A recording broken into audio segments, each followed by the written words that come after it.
We're good? All right, thanks. All right, welcome to the City of Pacifica Planning Commission meeting for January 22nd, 2019. Roll call, please. Commissioner Rubenstein. Here. Vice Chair Clifford. Present. Chair Campbell. Here. Commissioner Gordon. Here. Commissioner Niblin. Here. And Commissioner Kraske. Here. All right, Commissioner Kraske, will you lead us in our Pledge of Allegiance?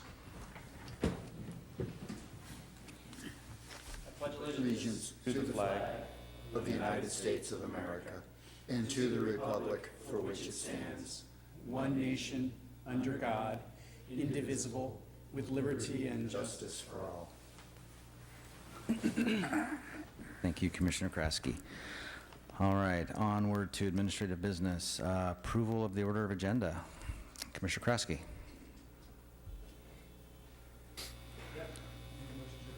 All right, Commissioner Neblin. I'll second that motion. And a motion, a second, please vote. And onward to the approval of the minutes for January 7th, 2019 meeting. Commissioner Clifford. I move to approve the minutes of January 7th, 2019. All right, thank you. Commissioner Gordon. Second. Got a motion and a second, please vote. And that passes unanimously. Onward to, we don't need a designation of a liaison to the next city council meeting, so on to oral communications. This portion of the agenda is available to the public to address the Planning Commission on any issue within the subject matter jurisdiction of the commission that is not on the agenda tonight. The time allowed for any speaker would be 3 minutes. If anyone wishes to speak, you would fill out a card in the back and bring it up here.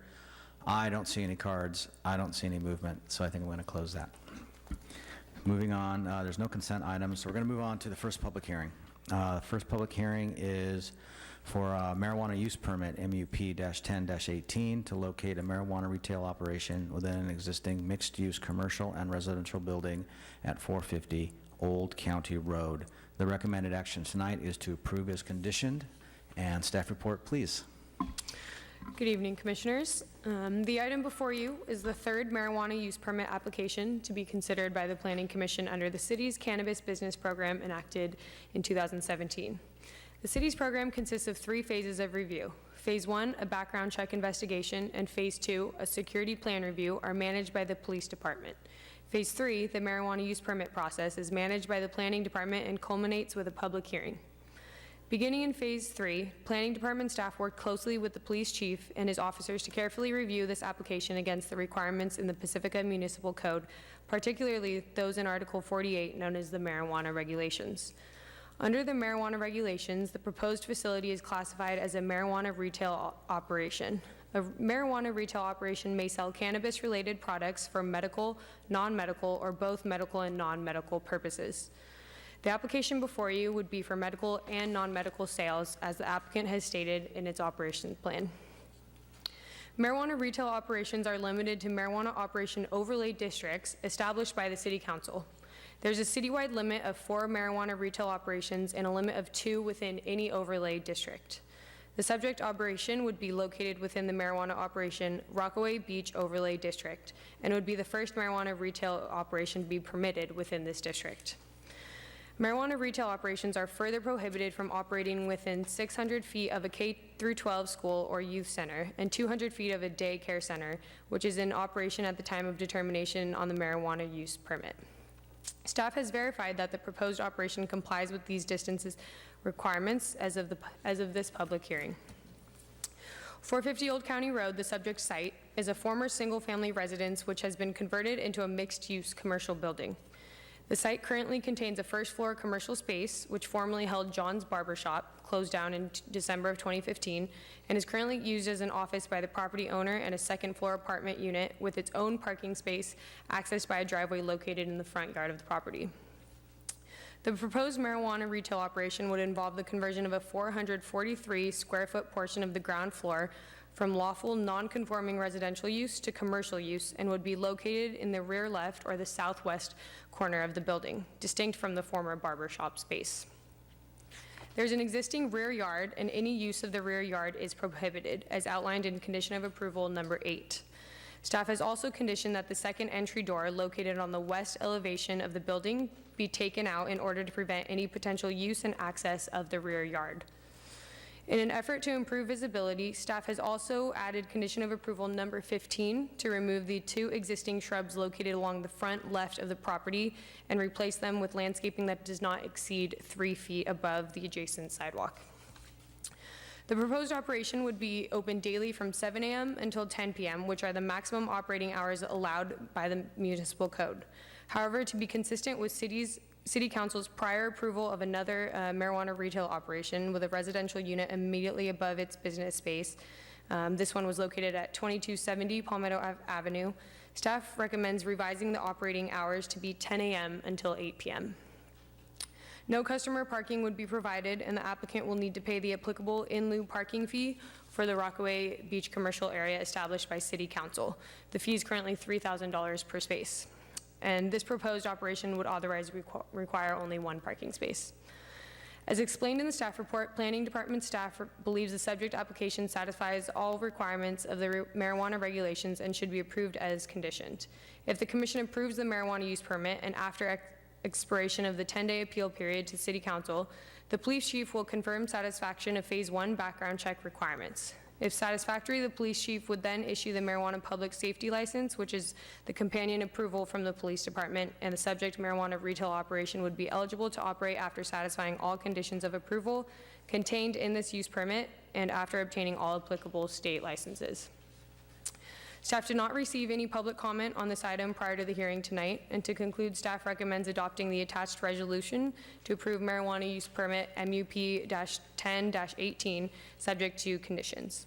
If the Planning Commission does make a motion to approve this permit, staff would like to add 1 more condition of approval pertaining to annual review, and I can read that into the record at that time. That concludes staff's presentation, and I'm available for any questions. Great, thanks, Helen. Let's see, we have questions from Commissioner Rubenstein. Did I get that wrong? Oops, sorry. Commissioner Clifford. In terms of the in lieu fee, where does that money wind up? How is it used? The money ends up in a fund set aside for collection of that fee. Currently, it's my understanding there's not sufficient funds to construct additional parking, but as with many fees, that money will continue to be collected as it's paid and ultimately be utilized for the stated purpose of providing off-street parking in Rockaway Beach. Okay. When was the last time this fee was adjusted? I'm not aware of an adjustment since the fee was enacted. Which would be 1986. I believe that's correct, yes. Okay. Thank you very much. Commissioner Neblin. Thank you, Chair. I just wanted to clarify a point or two. I understood from the report and from your presentation that the second floor is occupied as a residence. Correct. And there wasn't any comment, I think you said, in connection with this item from the public, and that includes having, I guess, the opportunity for the resident to have commented if they chose to. It sounds like, well, maybe we'll hear some more about that. Yes. Okay. Thanks. That is a concern I had, is just wanting to, in some ways, I really like the idea of bringing a use into conformity with the sort of with the zoning and sort of with the general plan. So it seems like a move in the right direction, but wanting to sort of ensure that we've thought about the compatibility of this use with the residential use. I know it's come up in other cases, but I'll be interested in hearing more about that. Sure, and Commissioner Niblin, incidentally, the property owner is the occupant of that unit. Ah, okay. So for however long he chooses to occupy the site, it's understood that he's supportive of the application. through the authorization granted when filing the marijuana use permit. Understood. And I just recognize that it may be someone else, down the road who occupies the space. So things that we've done to sort of ensure that whomever it is that occupies is okay with the way things are structured. Of course. I had a question, just to refresh my memory on how the in-lieu parking works in Rockaway.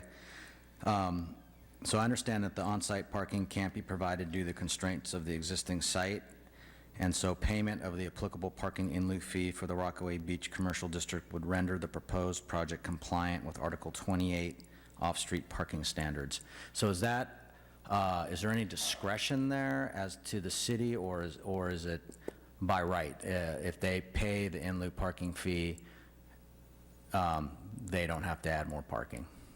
Sure. It's my understanding that the entire intent of enacting the fee was that so sites were not chopped up to provide parking. It was seen in the Rockaway Beach specific plan and redevelopment plan from the prior redevelopment agency as a hindrance to appropriate development of the area if it was sought to have each site provide its own off-street parking on-site.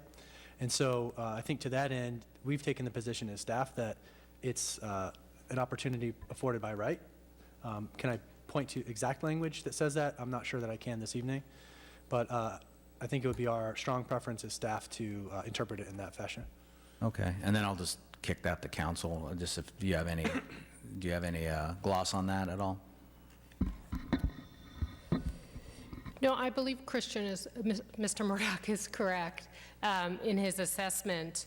I believe, is there a parking exception for this marijuana use permit as well, or are we not doing the parking exception? We have not prepared a parking exception for this item. Okay. So the parking exception is not accompanying this item. Okay, great. Thank you for the clarification.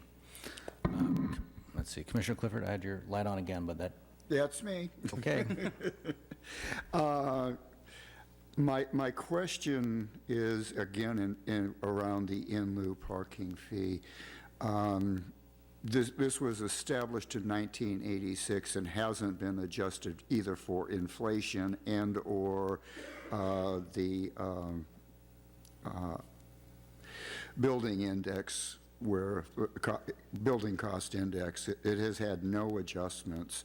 We've given out a lot of in-lieu parking in the area, and my other understanding is that when the redevelopment agency was closed down, that the money that was in the in-lieu parking fee account was also transferred to the state along with any other monies that were available from the redevelopment agency. So is this now the only money that's going to be in the account? And what do I've been unhappy about the fact that we have not adjusted this fee forever. I have talked to, I think, every city manager that we've had about it, and it keeps going round and round, but nobody ever does anything about it. And the costs have gone up dramatically since 1986 in terms of actually providing parking. Of course, I think you touched on a few items there. Certainly, you raise a very good policy question for the City Council, which is revisiting that fee at a time that the council may deem appropriate. Certainly, it's not kept up with the cost of construction in 2019 as compared to 1985 or 1986. $3,000 doesn't get you as far as it once did. With that in mind, that's the fee that we have, and so it's not staff's recommendation to, discuss or litigate that particular point this evening. That's the policy that's been adopted and that we are bound to follow in staff's opinion. As for the other aspects of the transfer of the fee, the fees that have been collected, I think that there was a fear that that money was inadvertently transferred to the state as part of the dissolution of the redevelopment agencies. It's my understanding, to the best of my knowledge, that further accounting work confirmed that money was not, in fact, transferred. And so I believe there are other funds in addition to what may be collected this evening. Not this evening, but which may be imposed this evening. If we approved. choose to approve Correct. this. Okay. And I have one other additional question that's got nothing to do with in-lieu parking, and that is, it came to my attention in reading the report that there was no thought given to the fact that that whole street is blocked every Wednesday for the farmer's market, Excuse me. 9 or 10 months a year. And what does that do to you're asking for only one parking space, but there's not going to be any parking spaces every Wednesday there. Right. Sir, I'm asking We staff. can't take comments yet. Thanks. So, to my knowledge, the parking lot remains open to the west of the farmer's market. So yes, the on-street area would be closed, and exiting onto Old County Road is affected. But to my knowledge, the parking that's lost is the on-street parking on Old County Road, which is not the parking that's related to the in lieu fee anyways. So I guess it would be our analysis that the parking that's being provided would remain in place and available. Thank you. Okay, I don't see any more questions for staff, so if the applicant wants to come up, you can present for 10 minutes. Not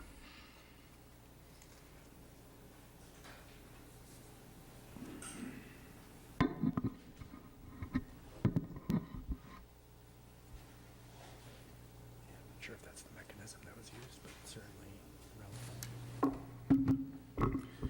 Good evening, folks. My name is Thomas Rodriguez. I'd like to thank everyone for the opportunity tonight. If you'll just give me a moment to open up my laptop, I do have a prepared statement. Thank you. My name is Anthony Sloss. I will be the operations manager of the Rockaway Enterprises Cannabis Club that hopefully is approved later on. I've known Thomas for a little over 8 years, and I have been in the cannabis company, or the cannabis industry, for about the same time. He had explained to me that he was looking to open a cannabis company out here after he had learned about the benefits of medical cannabis and how he had known someone in his family who actually experienced the benefits of medical cannabis. And from that, I had noticed they actually had more of a drive to help the community as well as help the medical patients who are seeking asylum from other drugs or pills or prescriptions that you might have that are safer, that this is a safer alternative, and both of our ideas match that.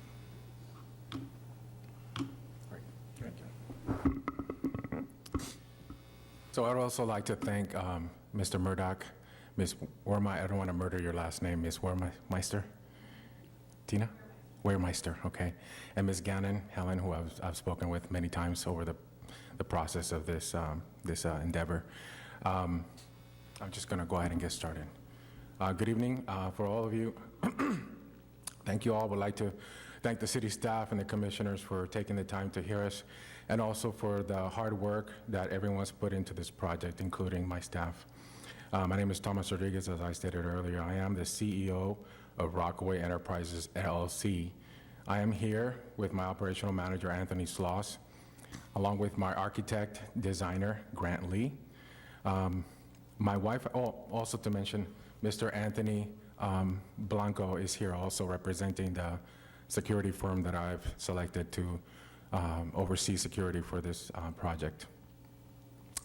My wife and I are co-owners of an early learning center called Play on Words, located in the Excelsior District of San Francisco, where we provide bilingual early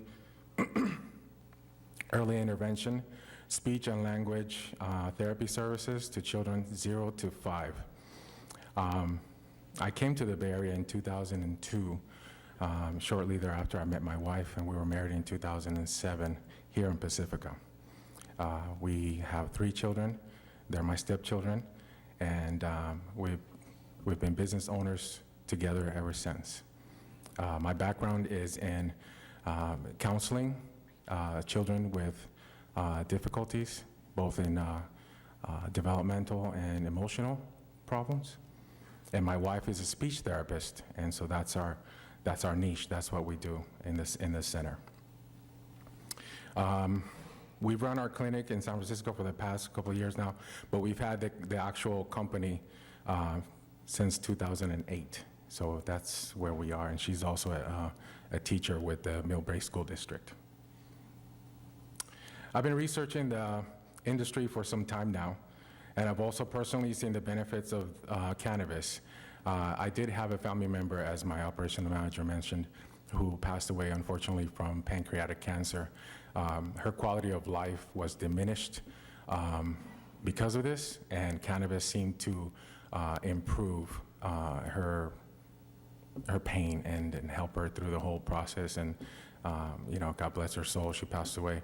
But yeah, this is a difficult thing for me to watch, and it was just something that I didn't take lightly, and so it eluded me, and it sparked my interest in why cannabis was such a good product for this person. My attorney, Scott Kendall, who helped me prepare my application, will also assist in insurance compliance for local state cannabis laws.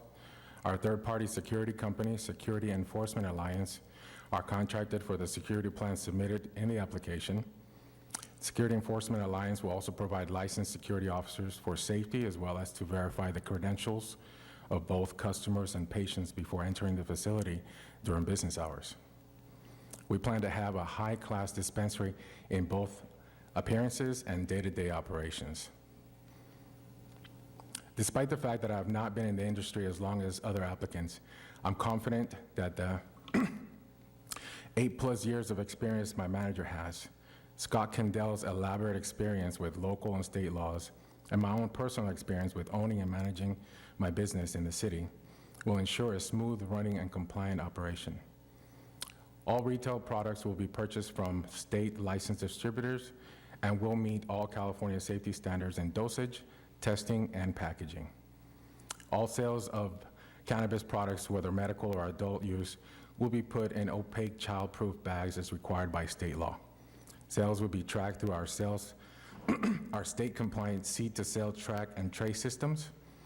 We will provide tracking labels for each individual bag to know which customer or patient purchased the products.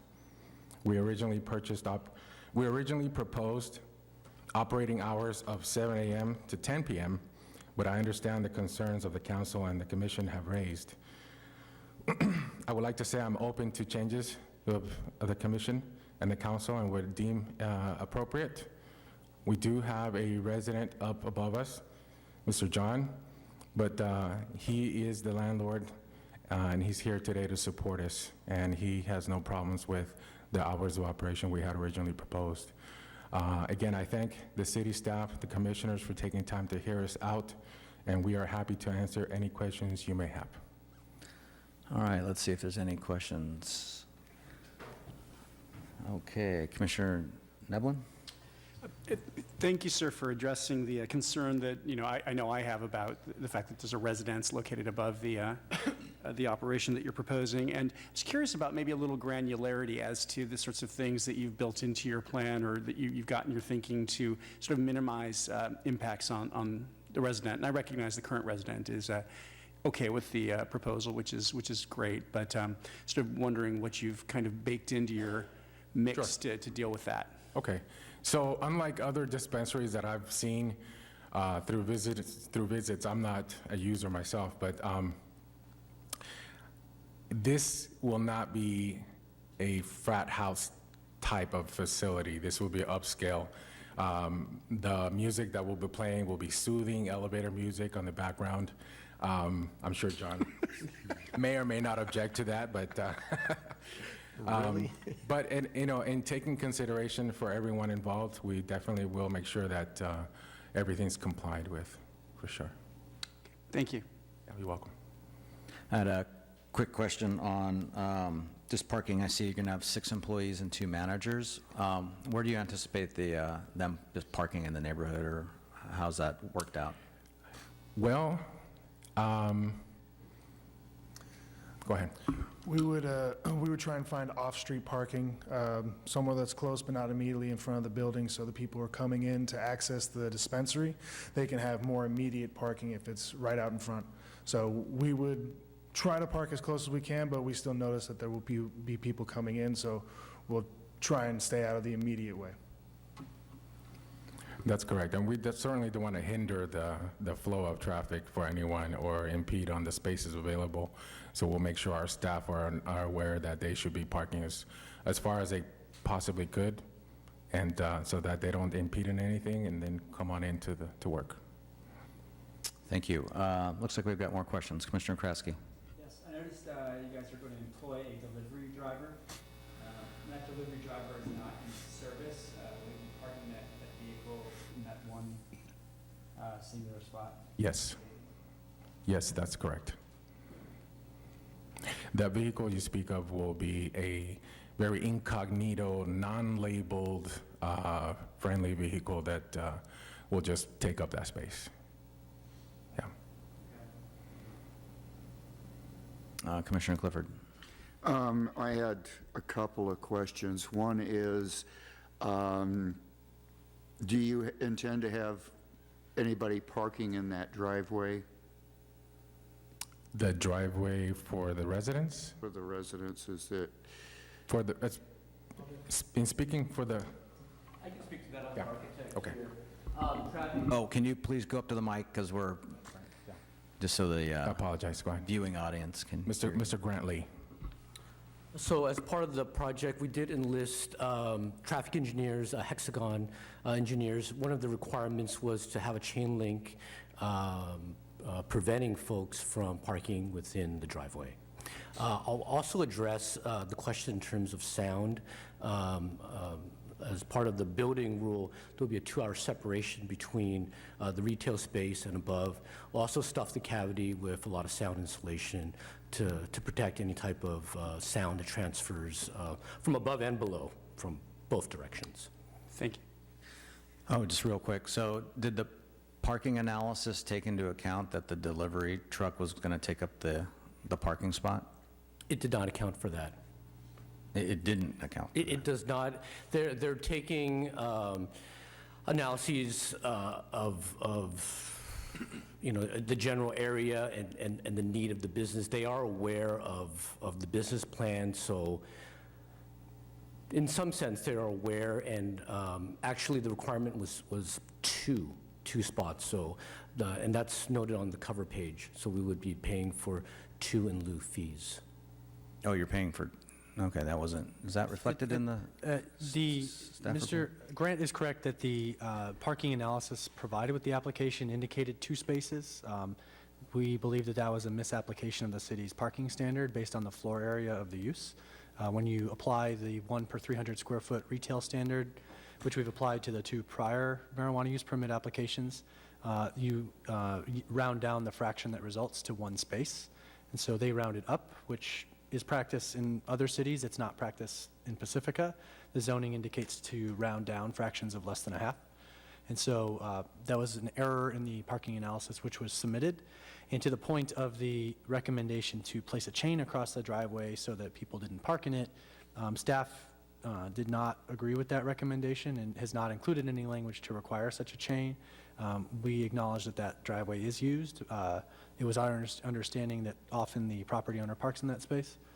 Whether the property owner authorizes some other entity or individual to park in it, staff did not seek to get involved in that in its analysis of this project. And just a real quick question, is how much discretion does the city have when it comes to parking, determining whether there's sufficient parking, even though there's a floor area ratio that you've determined only requires 1, when it looks like there's a delivery truck going to take the prime spot? Well, the zoning does appear to provide for the commission, if there is a specific finding necessary for health, safety, and general welfare of the area, to perhaps require a higher standard in 2818D, or excuse me, 2818G, mixed uses, which is the case on this site. As I indicated previously, we've applied the same standard and rate of parking to the 2 prior marijuana use permits, and we did not identify additional health, safety, and welfare concerns in staff's analysis, but we'd be happy to hear more from the commission on that point if that's a concern. Thank you. Let's see, Commissioner Clifford. When I was out at the site, I did see I assume the owner's pickup truck parked in the driveway. And my concern about that is the fact that his truck was long enough to be blocking the sidewalk as well. His truck is longer than his driveway. And I personally would prefer that he didn't park in the driveway. I also had a question about security, if your security person is here. Mr. Anthony Blanco. Good evening. Good evening to you. I have some concerns about where the actual entrance is going to be located. It's down the side of the building at the back with a fence beyond that, and a large building on one side of it, and of course the building itself. So we've got a little pocket where people are going to be gathering with either their money or their money and their drugs, and it looked like an unsafe place to me, partly because I'm old and can't run anymore. So if somebody corners me in there and the building's locked, I can't get in, I'm in trouble. So I'd like to know how you propose to handle a scenario like that. With our uniformed guards, in addition, we're going to be having surveillance, which they're going to be monitoring as they're on the inside as well. So they'll be having a camera monitoring system, so they'll be able to see all of the exterior of the building as well as the inside. So when they see that there's individuals in that area, they're able to either radio the other guard, or they're able to let them know and approach the individuals that are outside as well. So they're not necessarily they don't need to station themselves there. They can move. They could be mobile to go and check and see what's going on in those areas as well. Has any consideration been given to a panic button out there for a clientele who can't do anything else but, deal with the person waiting for your security person to show up? Yeah, within the security plan, in all the ones that we've done at least 20 of them for other counties as well. There's always a panic button that are in place for the businesses. Okay, thank you very much for that. Chair, if I could add to the question of parking demand, Section 9-4.2818B2, where the standard for retail stores is provided, it indicates one parking space for each 300 square feet of gross leasable space, as I mentioned, and it goes on to say additional parking may be required in instances involving shopping centers, high-intensity uses, and/or where the approval of site development plans is required. So it would seem the commission has some discretion in terms of the parking ratio if it had specific evidence to suggest it's a high-intensity use in this case. Just curious, based on the traffic analysis, I just don't know, but would 110 daily trips be considered high-intensity use or not? That's what the traffic analysis said. Right. I don't have a frame of reference to compare that to right now. Understood. Thank you. Appreciate it. Commissioner Gordon. Thank you, Chair. Question for staff. Following up on the discussion about the parking requirements, if we were to exercise our discretion and find that 2 spaces were required, the practical impact of that would be that the applicant would be required to pay an extra $3,000. Is that it? Yes. Is anything else? That's it? Correct. Okay. So we would have to, I know Commissioner Clifford was commenting on the size of the in lieu parking fee as being, $3,000, so that would be doubled. All right. Commissioner Rubenstein. Yeah, just a couple of quick questions. What percentage of your business will be deliveries, and will you be a distributor for some of these third-party websites like Ease? No, most of our, all of our deliveries will come in from in-house. We won't be contracting out to any other Ease or any other delivery services. I would estimate we have less than 15%, maybe closer to 12 or 10% of our sales would be from deliveries. Most people would like to come in as opposed to wait, but it just depends on how it works out. If I may, I think deliveries is going to serve more of the public that can't get out of their home, perhaps, and come to the dispensary, or maybe they're elderly or they're disabled, and that would help that population for sure. Typically, that's what I've been told. Commissioner Kraske. Oh, I sorry. think that was my light. Commissioner Neblin.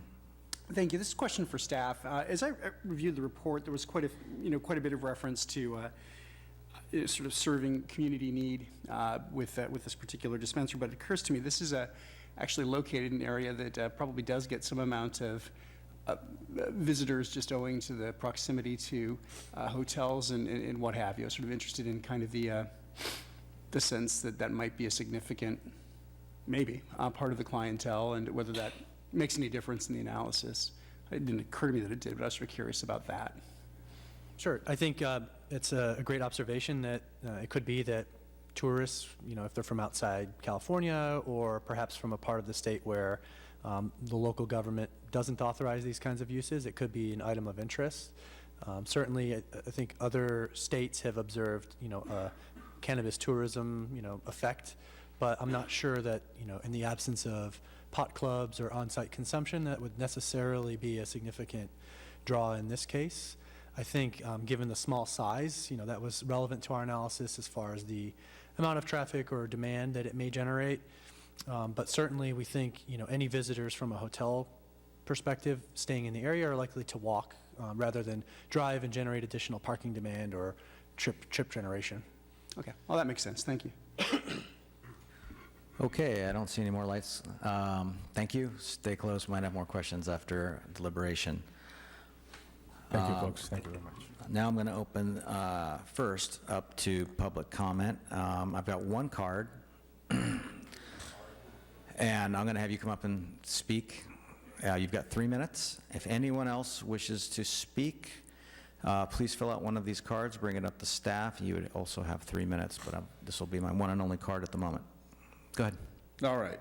Hi, my name is John Lardini, and I am the owner of the Alex House, what I call my place on 450 Old County Road, Rockaway Beach, Pacifica, California. Thank you for the opportunity for addressing the Planning Commission, and I thank you for all the work to the Planning Department in getting us to this point. The potential cannabis business here has potential to greatly impact the city of Pacifica for the better. Rockaway Beach is the perfect place to bring in revenue from over the hill. Historically, Rockaway is San Francisco's playland, and adding retail cannabis to the beach aligns perfectly with the demographics that I observe day to day living there in my building. By way of background, I've worked in various industries. I've never worked in the cannabis industry at all, but I would tell you demographically, this thing fits. There was another dispensary located immediately adjacent. It's since closed right there in the clock tower. A lot of the concerns around parking changes and everything else, really, we're still going to be at the status quo. I don't think we're going to see any difference in Rockaway for the better or worse. Farmers Market, you'll still be parking a little bit further away to get there, but we don't really run out of parking. You just got to walk a couple blocks sometimes. Anyway, one of the wonderful things about Rockaway Beach is the incredible diversity of people you meet. When I'm enjoying breakfast at Breakers or Nick's, and I've met data scientists from Norway and Australia, art students, German bikers, all sorts of folks. And getting this dispensary open is, I expect, to bring a lot of tourist dollars in for exactly that reason. Tourist dollars are the best dollars for the city, so long as we can keep the tourists there to the point of, yes, we're walking distance for the hotels or whatever. We can bring them here, have them spend their tourist dollars, leave them behind, and go over the road. That's money that's not coming from the already highly taxed residents of Pacifica. And some of the highest tax rates between the occupancy tax and the excise tax here on cannabis. That's some of the best tax revenue the city could have.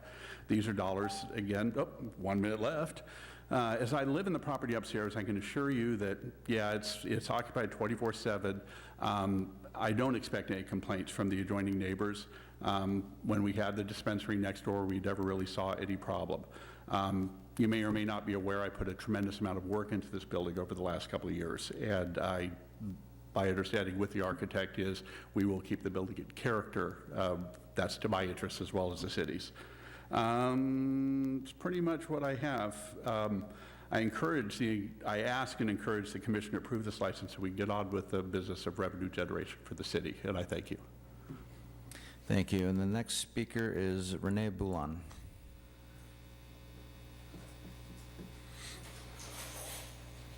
My name is Rene Boulan, and I'm a resident and a tenant in the building that's adjacent to the proposed marijuana business. I brought with me a letter petition from some of our neighbors on Old County Road, both individuals and businesses. And I don't know if I can perhaps submit this to the council. Our concern is mainly the parking, which is being discussed here tonight. And what we have observed is that this business is a high traffic, or what perhaps you call high density business in terms of the customers that it draws and its employees, so parking by their employees. And so that's our main concern. And so what we would like to perhaps request the council is perhaps defer action on this project until the parking situation could be more thoroughly investigated. And if at the end council decides to approve the project, we would like to see also that the proper fees are collected, and I've heard tonight that that's going to happen. So I thank you for your time, and that's about all that I can say, our main concern with parking. Thank you. You can submit the petition to staff, and they'll introduce it into the record. Thank you. Okay, I don't have any more cards. If the applicant wishes to come up and respond to any of the public comments, they may do so now.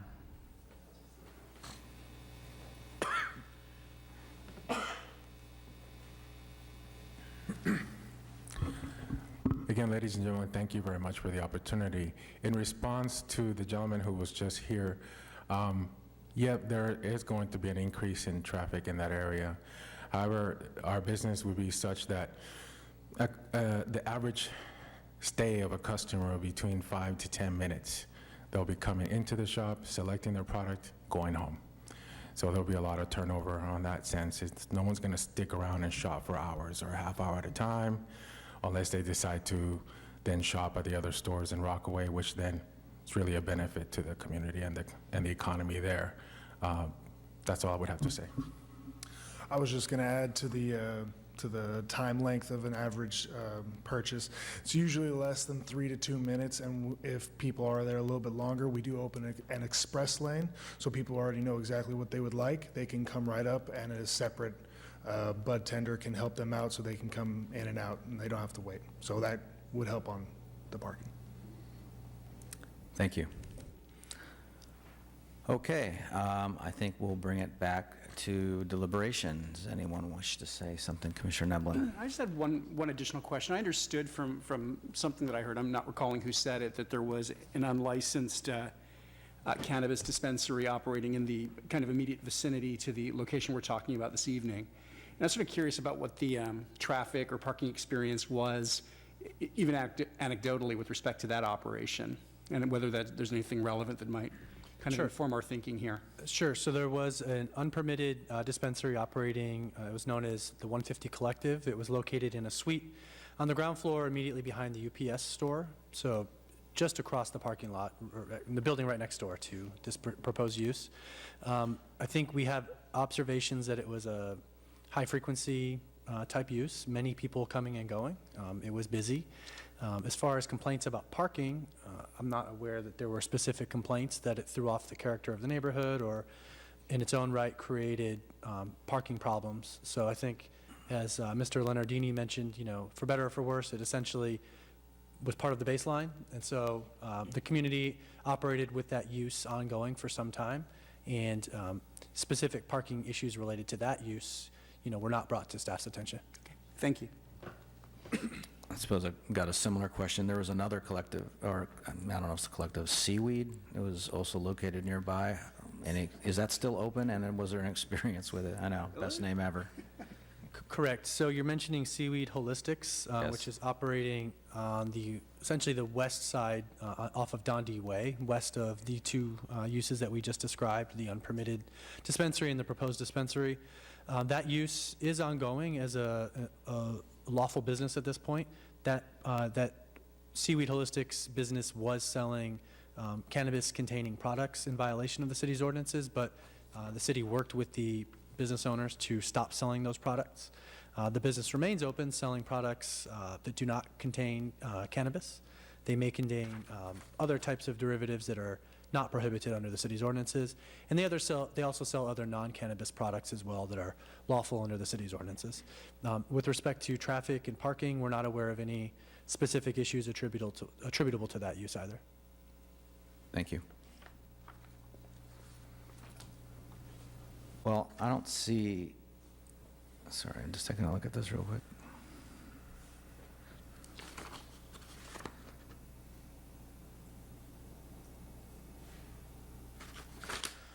I don't see any more lights. I guess I just had one remark, and it goes to parking, in that it's difficult to vote for no more parking here, or to approve no more parking here. I see the in lieu parking fee of $3,000, but I think there's been like a tenfold increase in that in other municipalities almost. So it's well below market rate. And along with Commissioner Clifford, and I'm not sure about Commissioner Gordon, but we've been here a while, and we've been asking about these. We've expressed concern about the adequacy of the in lieu parking fees to actually create any new parking at all. And in the time I've been on the commission, over coming on 12 years, I don't think I've seen any new parking developed as a result of these in lieu fees. So I start to move into this area where relying on the in lieu fee to allow for, it's not a parking exemption, but to allow for this to go forward without any new parking, I feel like I'm skirting into arbitrary and capricious decision-making land here, because it's a kind of a phantom. It's not real. It's a phantom parking spot that we're creating. It's not. There's no facts to suggest that this in lieu parking fee is going to create any parking anytime soon. I'm just curious on. It looks like council's reaching for a microphone, which is good. So, please. Right, as Senior Planner Murdoch mentioned, this is a policy issue. So if council were to take the policy decision to reconsider that parking in lieu fee, it would be within their discretion to determine whether or not the parking in lieu fee is appropriate. As Senior Planner Murdoch mentioned, a parking in lieu fee is to offset impacts related to parking. So that fee could be aggregated so that eventually the city could do something to, purchase land to develop parking in the area. And my understanding is that's what the intent of that parking in lieu fee was for, to offset impacts related to parking in the Rockaway Beach area. Yes, and to supplement what Assistant City Attorney Bizzano said, the important consideration is that the city not overcharge for the cost of provision of the parking. The council has set the rate and maintained the rate of $3,000, which is within the council's discretion to do. We cannot charge more than the cost of providing the space. The council has the discretion to charge less. Oftentimes, the facts and the costs that support the analysis for a fee conclude that the cost is significantly higher than the fee that's charged. But other mitigating considerations like the strength of the market, the ability of businesses in that business climate to be able to pay the fee and remain a going concern, allow their revenues to meet their expenses, all of that can be weighed into creation of a fee. And it's not appropriate, in staff's opinion, for our analysis to revisit the wisdom of the fee. The council has enacted the fee, and that's the fee that has been determined by the council to be appropriate. So as far as we're concerned, the fee is not more than may lawfully be charged.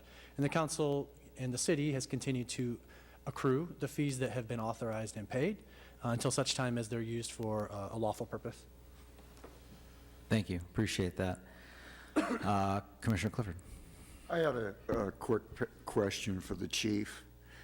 You've looked over the security plan. Are you comfortable that somebody would be safe in that way, in the actual little alleyway? I have to preface this by saying that the submission of the plans for the marijuana use permit as it stands now are different than what I reviewed for the security plan. There's been changes.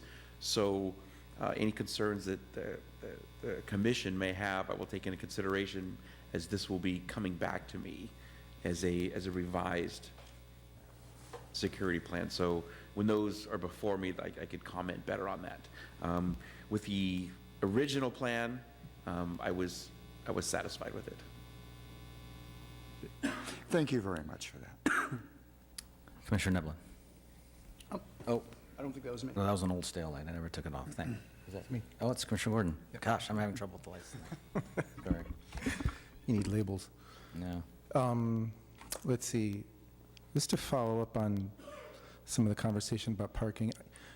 I mean, I think it's a fair point that the amount that we charge it's farcical, and $3,000 is, I mean, you're going to have to aggregate a great many in-lieu parking fees for that little amount, $3,000 to amount to anything that's practical. So I mean, let's just not beat around the bush. It's illusory and farcical. But like you guys are saying, it's a city council's decision about whether they want to do anything about that.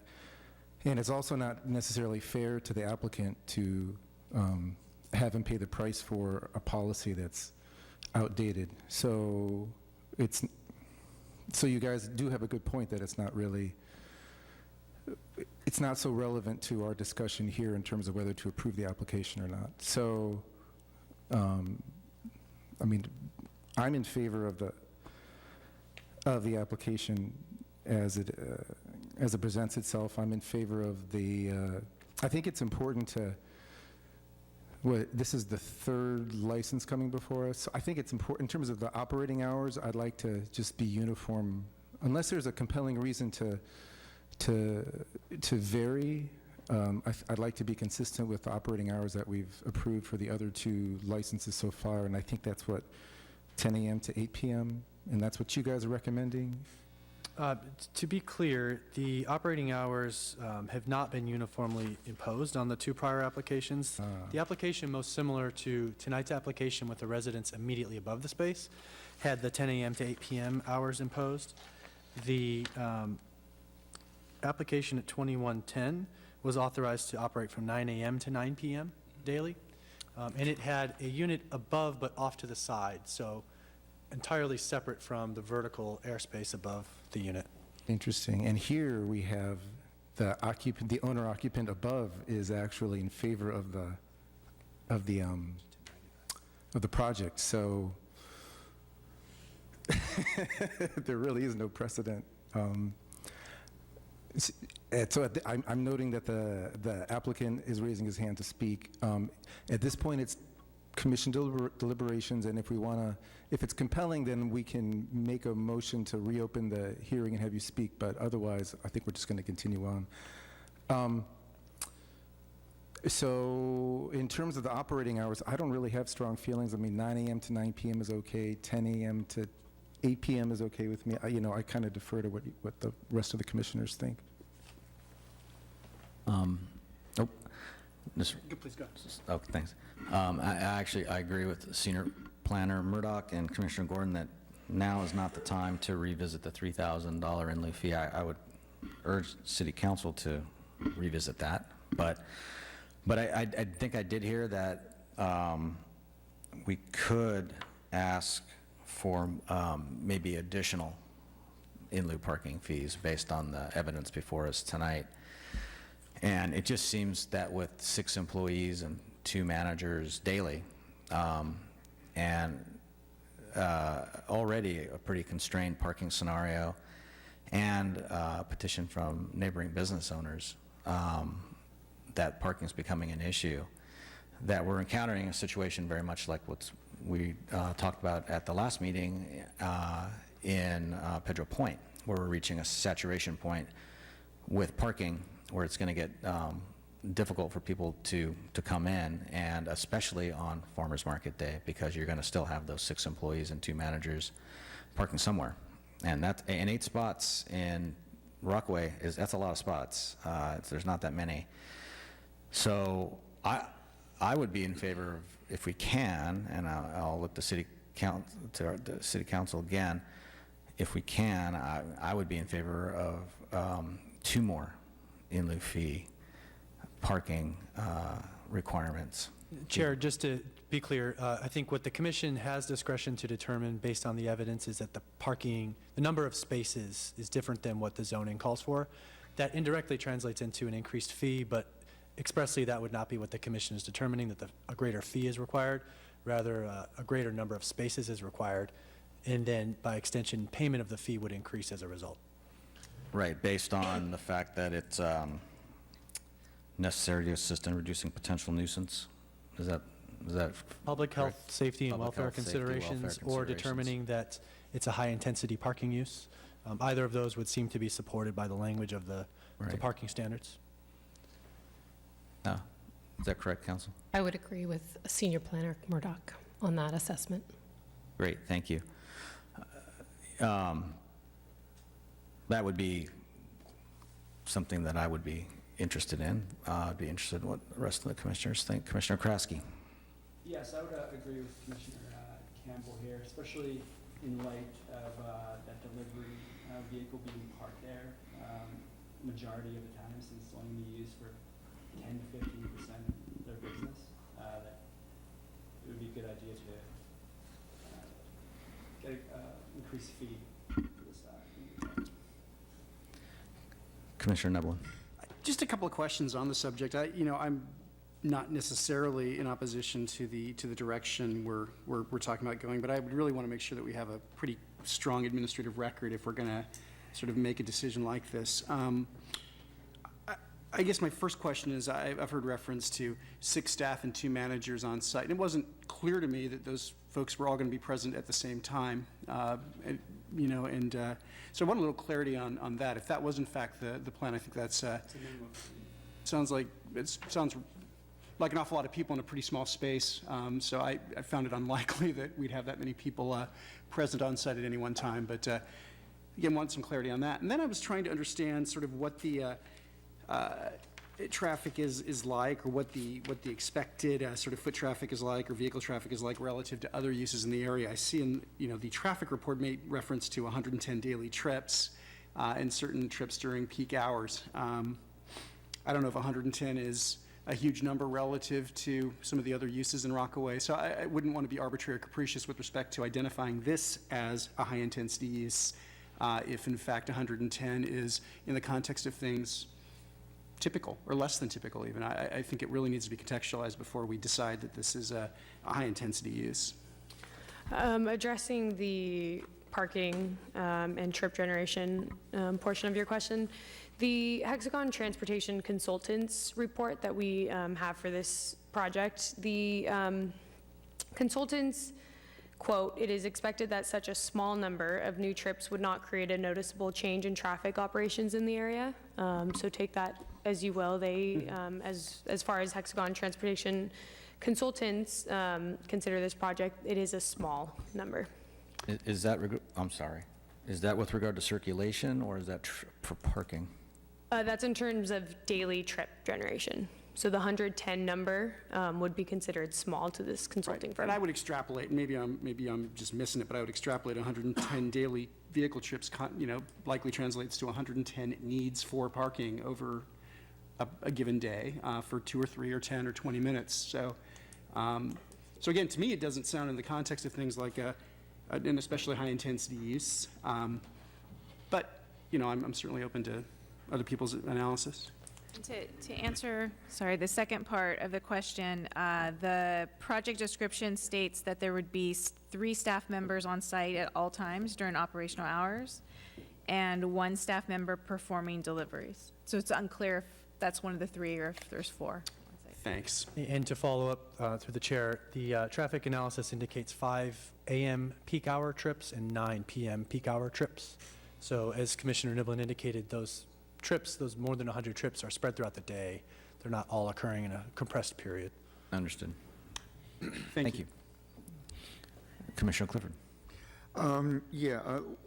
Let's go back to the number of employees. Now, I understood that they wouldn't all be there at the same time, but I want to get a better sense. Now, is that like 2 bud tenders and a security guard? Is the 3 people plus the manager and the driver?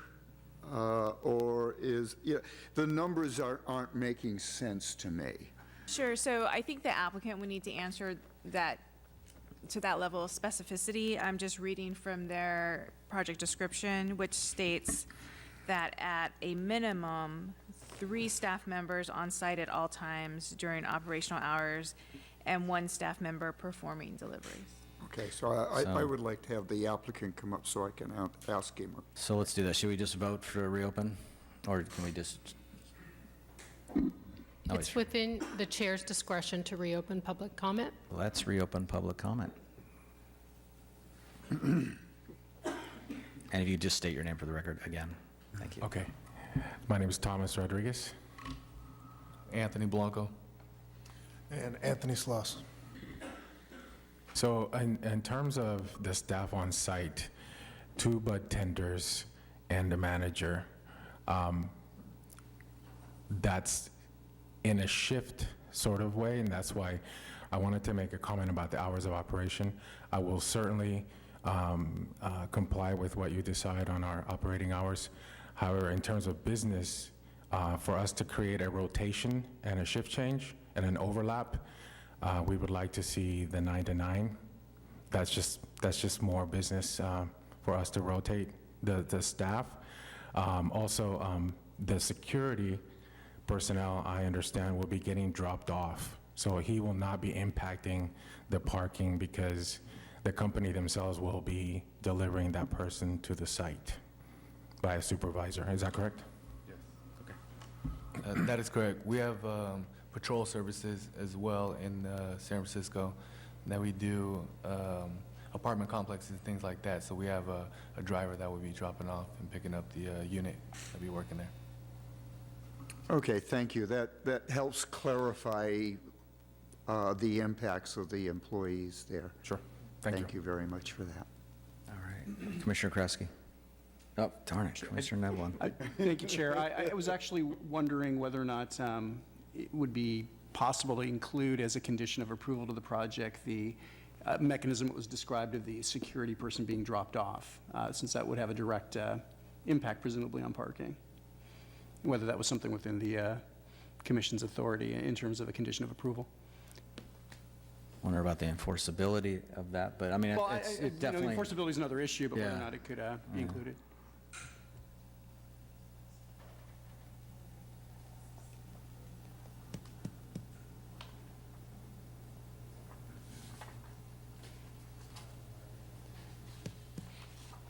So in terms of a condition regarding drop-off, Yeah, the thought being that it would have a significant impact insofar as it would eliminate the need for one space in the vicinity. well, I think that the commission would need to maybe have more deliberation on the significance of the impact of such a condition. Sure. Okay.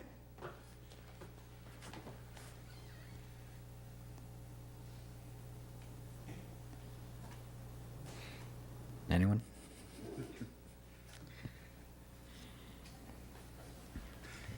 Commissioner Nublin? Well, in spite of my many comments, I'm in favor of the project, and I'm ready to make a motion. I frankly like the 10 to 8 operating hours better, although if 9 to 9 was what other commissioners were in favor of, I could certainly live with that as well. I'm not of the view that we're really looking at a high-intensity use, so if I was going to make a motion, it wouldn't be premised on increasing the in lieu fees that we're talking about for parking. It would be $3,000, and that's where I would go with my own motion. But I'd be prepared to make a motion if there weren't any other comments or deliberation on it. Just want to include the annual review. Okay, Commissioner Rubenstein. Oh, yes, the annual review, of course. That would be part of it as well. I guess we'd want to hear what that annual review language was. Yes, if you guys are ready to make a motion to approve, I am happy to read that into the record. And I just, subject to any other comment. I'd still be in favor of the increased parking fee requirements to address public nuisance issues, but, so I wouldn't be voting in favor of it, but that's me at the moment. Commissioner Gordon. Yeah, just because there's a couple of issues floating around, we might want to take a survey, quick survey. So I'm fine with the hours of being 9 to 9, and I'm also I don't have strong feelings about the parking. I can't get $3,000 a pop, it's kind of not very important either way. But I'm fine. Actually, when the farmers market's going on, it is very high intensity, that area. But I don't know what that justifies. I don't know how much you can get. Anyway, I'm fine with whatever the commission wants. Whatever the majority is on the parking is fine with me. I really don't have any strong feelings about it, given the amount of money we're talking about. Commissioner Clifford. Well, first I want to say that despite all my hard questions, I am in favor of the project. And I would like to see the parking number rounded up instead of rounded down on this particular. That would help alleviate just a little of the impact that I'm seeing. So 2 parking in lieu fees as opposed to 1 is where I would be sitting. Chair, for benefit of the commission's deliberation, I think it would be staff's opinion that perhaps the most defensible quantitative measure of parking would be what the applicant himself has indicated, would be on site, which is the 3 employees plus 1 delivery driver. So that would be 4 spaces required for the use. By the applicant's own admission, that would be the intensity of the parking, which would be 4 times what the zoning would suggest on its own would be an appropriate rate of parking. So that could, by the evidence the applicant himself submitted about the operation, perhaps justify a different parking rate if that's the will of the commission. I know I would be happy with that. Me too. Seeing nodding heads. But, excuse me, Commission, to be clear, it would be based on the intensity of the use rather than the rounding up the mathematical calculation, because as Senior Planner Murdoch mentioned, it's the city's practice to round down.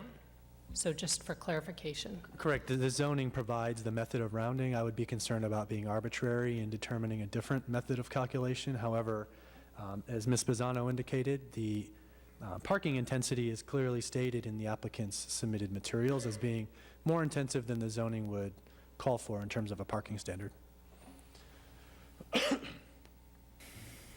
And I would be comfortable with that particular line of logic. Me too. So four spaces, Correct. based on the number of employees.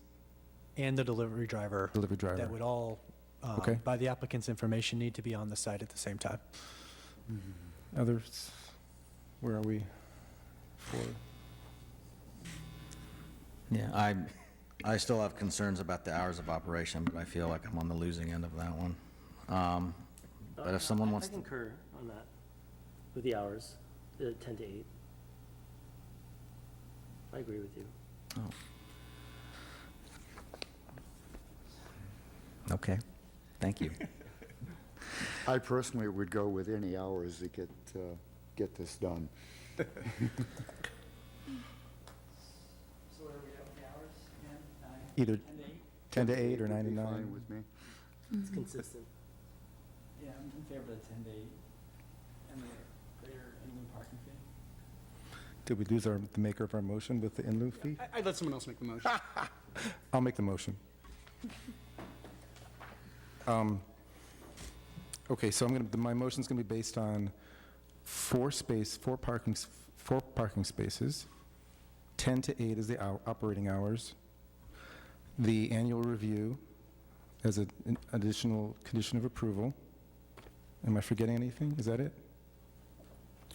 I think we should have Ms. Gannon read the language of the annual review condition. Great. Notwithstanding the authority granted to Planning Department staff to conduct annual reviews of marijuana operations in Section 9-4.4806, Section E of the Pacifica Municipal Code, the Planning Commission shall conduct a single annual review of the subject marijuana retail operation at a public hearing not less than 1 year, but not more than 2 years after issuance of the marijuana public safety license to the permittee. Great. So I move that the Planning Commission finds the project is exempt from CEQA, approves the marijuana use permit, MUP-10-18, by adopting the resolution included as Attachment A to the staff report, including conditions of approval in Exhibit A to the resolution, and incorporates all maps, the applicant's MUP application, and all attachments and testimony into the record by reference. I think that's it, right? And the amendments to the conditions of approval discussed herein. And amendments to the conditions of approval as discussed herein. That's my motion. Commissioner Clifford? I'll second that motion. We've had a motion, second, please vote.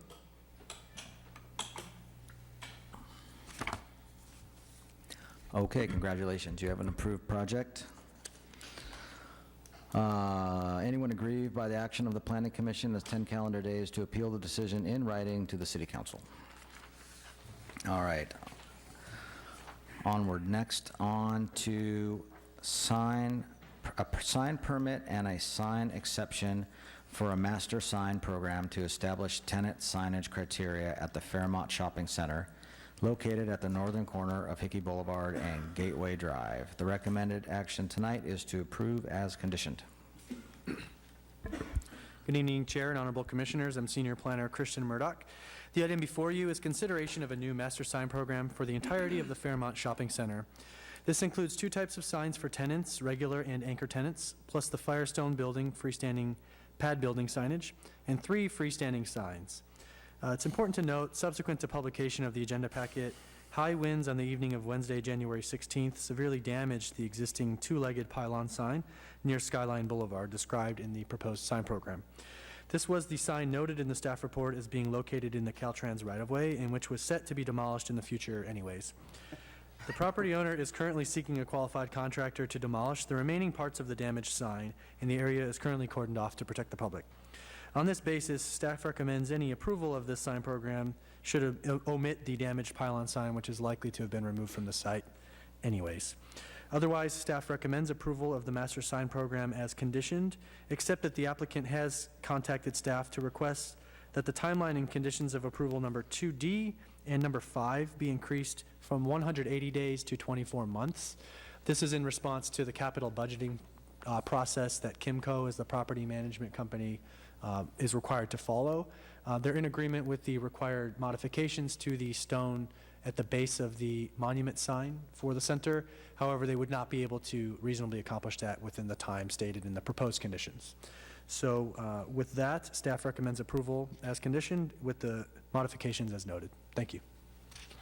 Thank you. Questions for staff? Commissioner Clifford. I remember reading and I remember participating in several sign things for this particular shopping center, none of which, as far as I can tell, have come to fruition. So do you have any, this 24 months is a new curve, and I'm not comfortable with them having such a long time to get this done this time around. Understood. It sounds like you're referring to the situation with respect to the two pylon signs, the one that was damaged and the one that was partially constructed with respect to the follow-through. I'm not sure if any representative of the property owner is here this evening, but there are some factors that affected the timeline of their performance with respect to the two pylon signs.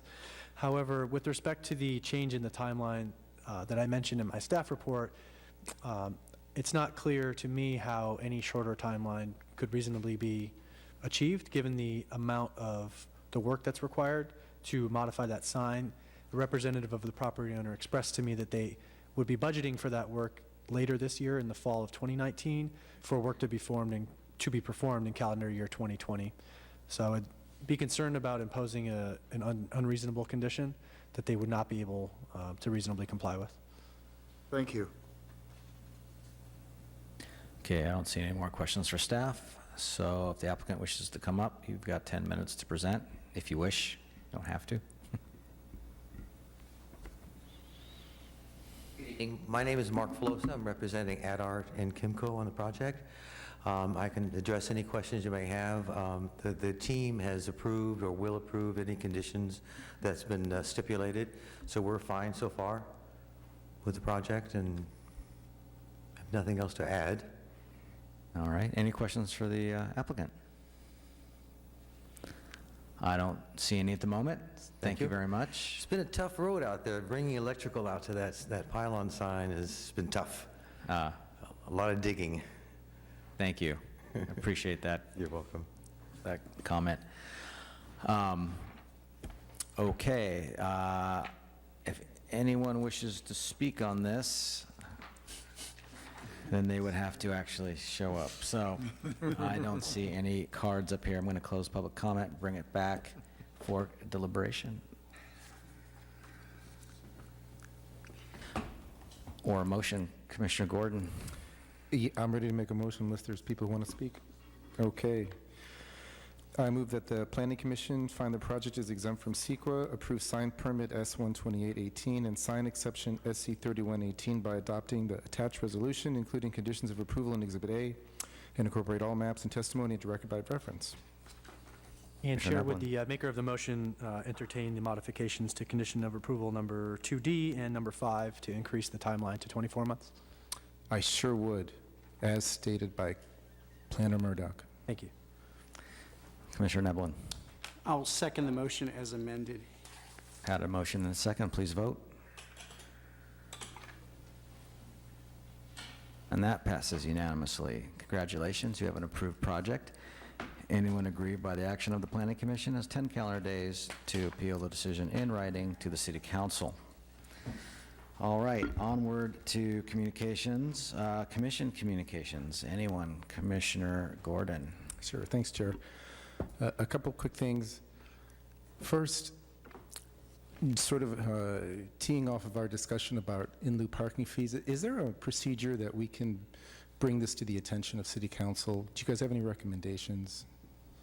Well, I can certainly bring this to the attention of the city manager. He is starting the process of goal setting with the council for this next fiscal year.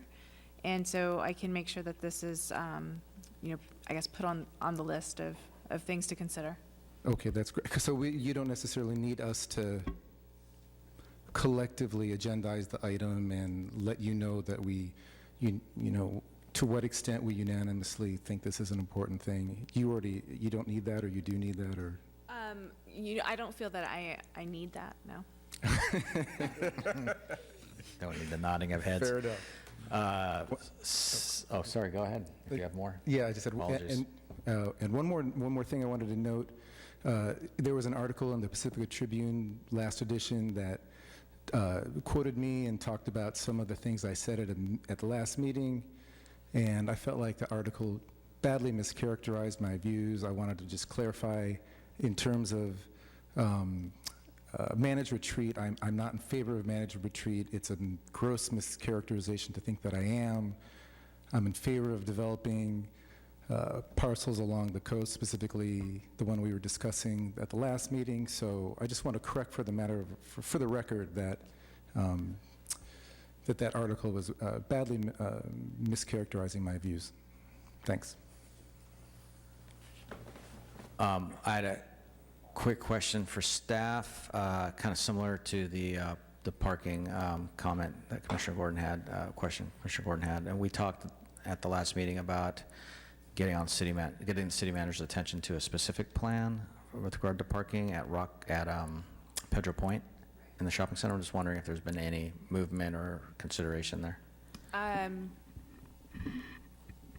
No, I can bring that to his attention, but there hasn't been any movement on that. Okay. I've had inquiries from the public about follow-up, so I'm following up. Okay. Any other commission communications? I don't see it. I'd like to thank the police chief for showing up tonight. He left before I could thank him. Much appreciate him coming in this busy schedule. Okay. Staff communications. I have none. All right. Onward to adjournment. Commissioner Clifford, I think. Am I right? Oh, Kraske, Commissioner Kraske.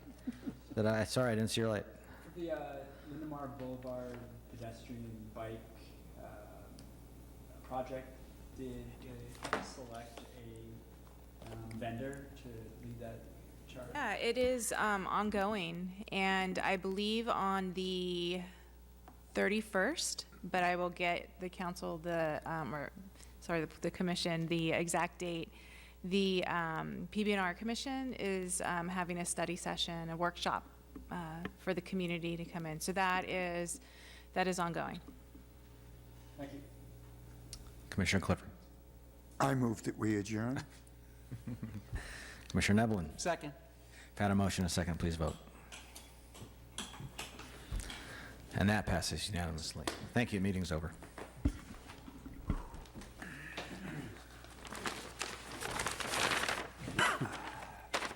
Travels, hope you enjoy now. Sounds like could be worse. Yeah. It's gonna be great. I'm sure. Jen's Massey, please. Well, hey, hey, man, you gotta do what you gotta do. I mean, you gotta take one for the team, right? It's my job. That's right. Yeah. Not like that argument. Yeah. It's my job, right? This is last. Yeah. We get, I have to say, Wayne County Council, we occasionally just junkets. I tried to Google it. Take care. Tell us hello. Yeah, I'll also let her know about that. What's that?